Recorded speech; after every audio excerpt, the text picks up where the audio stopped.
முதல் வாசகம். ஆண்டவரது மாட்சிமிகு சாயலின் காட்சியை நான் கண்டேன். இறைவாக்கின எசேக்கியேல் நூலிலிருந்து வாசகம். அதிகாரம் 1, இறைவசனங்கள் 2 முதல் 5, 24 முதல் 28. யோயாக்கீம் அரசன் நாடு கடத்தப்பட்ட 5ஆம் ஆண்டு, கல்தேயர் நாட்டின் கெபார் ஆற்றோரம் பூசி என்ற குருவின் மகன் எசேக்கியேலுக்கு ஆண்டவரது வாக்கு அருளப்பட்டது. அங்கே ஆண்டவரின் கைவன்மை அவர் மேல் இருந்தது. நான் உற்று பார்க்கையில் வடக்கிலிருந்து புயற்காற்று விரைந்து வந்தது. மின்னலடிக்கும் பெருமேகத்தையும் அதனை சுற்றி சுடர் வீசும் தீப்பிழம்பையும் அத்தீப்பிழம்பினுள் மின்னும் வெண்கலம் போன்ற ஒன்றையும் கண்டேன். அதன் நடுவினின்று 4 உயிரினங்களின் வடிவம் தோன்றியது. அவற்றின் தோற்றம் மனித சாயலுக்கு ஒப்பாயிருந்தது. அவை செல்லும்போது அவற்றின் இறக்கைகள் எழுப்பிய ஒலியைக் கேட்டேன். அது பெருவெள்ளத்தின் இரைச்சல் போன்றும் எல்லாம் வல்லவரின் குரலொலி போன்றும் இருந்தது.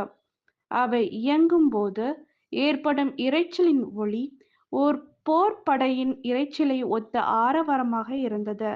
அவை நின்றபோது தங்கள் இறக்கைகளை இறக்கிக் கொண்டன. அவை தங்கள் இறக்கைகளை இறக்கி நின்றபோது அவற்றின் தலைக்கு மேலிருந்த கவிகையின் மீதிருந்து குரல் ஒன்றை கேட்டது. அவற்றின் தலைக்கு மேலிருந்த கவிகையின் மீது நீல மணிக்கல் தோற்றமுடைய ஒரு அரியணை போன்ற ஒன்று தெரிந்தது. அந்த அரியணை மேல் மனித சாயலுக்கு ஒப்பான ஓர் உருவமும் தெரிந்தது. அவரது இடைக்கு மேற்புறம் சுற்றிலும் பளபளக்கும் வெண்கலம் போன்றும் நெருப்பு சூழ்ந்திருப்பது போன்றும் இருக்க நான் கண்டேன். அவரது இடைக்கு கீழ்ப்புறம் நெருப்பு போன்றும் சுற்றிலும் ஒளிமயமாயும் இருக்க கண்டேன். சூழ்ந்திருந்த ஒளியும் கார்கால மேகத்தினிடையே காணப்படும் வானவில் போன்று தோன்றியது. இது ஆண்டவரது மாட்சிமிகு செயலின் காட்சி. இதை நான் பார்த்ததும் முகம் குப்புற விழுந்தேன். அப்போது ஒருவர் பேசும் குரல் கேட்டேன். இது ஆண்டவரின் அருள்வாக்கு. இறைவா உமக்கு நன்றி. நற்செய்தி வாசகம். மானிட மகனை கொலை செய்வார்கள், அவர் உயிருடன் எழுப்பப்படுவார். மத்தேயு எழுதிய தூய நற்செய்தியிலிருந்து வாசகம். அதிகாரம் 17, இறைவசனங்கள் 22 முதல் 27.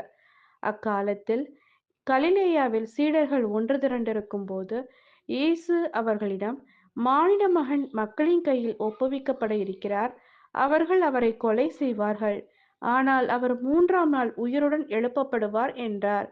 அப்பொழுது அவர்கள் மிகவும் துயரடைந்தார்கள். அவர்கள் கப்பர்நாகுமுக்கு வந்தபோது கோவில் வரியாக 2 திராக்மா தண்டுவோர் பேதுருவிடம் வந்து, உங்கள் போதகர் 2 திராக்மா வரியை செலுத்துவதில்லையா என்று கேட்டனர். அவர், ஆம் செலுத்துகிறார் என்றார். பின்பு வீட்டிற்குள் வந்து பேதுரு பேசத் தொடங்குவதற்கு முன்பே இயேசு, சீமோனே, உனக்கு எப்படி தோன்றுகிறது? இவ்வுலக அரசுகள் சுங்க வரியையோ தலைவரியையோ யாரிடமிருந்து பெறுகின்றார்கள்? தங்களுடைய மக்களிடமிருந்தா மற்றவரிடமிருந்தா என்று கேட்டார். மற்றவரிடமிருந்துதான் என்று பேதுரு பதிலளித்தார். இயேசு அவரிடம், அப்படியானால் குடிமக்கள் இதற்கு கட்டுப்பட்டவர் அல்ல. ஆயினும் நாம் அவர்களுக்கு தடையாய் இருக்கக்கூடாது. எனவே நீ போய் கடலில் தூண்டி போடு.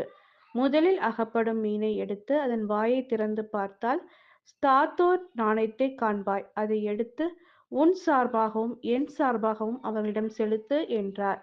இது கிறிஸ்துவின் நற்செய்தி. கிறிஸ்துவே உமக்கு புகழ்.